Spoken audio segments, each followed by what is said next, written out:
મિત્રો કેરી કેટલી બધી લાગી છે જુઓ આ જો આ મોટી મોટી કેરી થઈ હશે આ આપણે અમે આજે અમે અથાણું બનાવવા કરીએ છીએ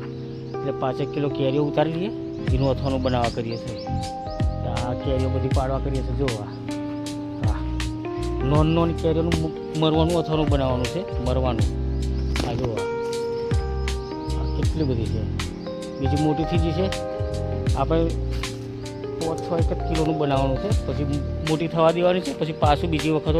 અથાણું બનાવવાનું છે તે વખત કોમ લાગશે પછી પાકશે તે વખત કોમ લાગશે પાકશે તે વખત સોરખા છે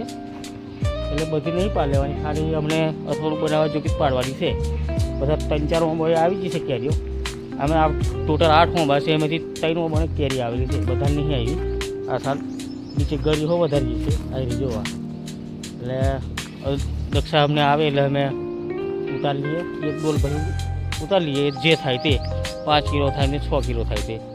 એક ડોલ ભરી કેરી ઉતારવાની હશે તો સબસ્ક્રાઈબ કરજો મિત્રો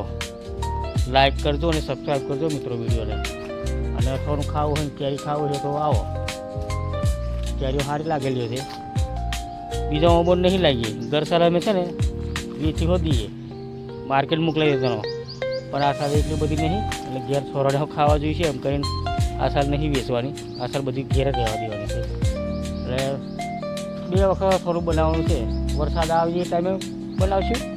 અને અમને બનાવી દઈએ અમને રોટલી શાકમાં ઘાલી આપશું એટલે ખાયા કરે એમ કરીને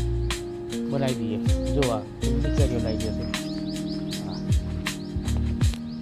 તો મિત્રો સબસ્ક્રાઈબ કરજો લાઈક કરજો સબસ્ક્રાઈબ કરજો મિત્રો અને કેરી ખાવી હોય તો ચાલો કેરીઓ આપણે મોબાઈલ લાગી જ જશે કેરીઓ શાકભાજી હવે બધું ચાલુ થઈ ગયું છે આપણે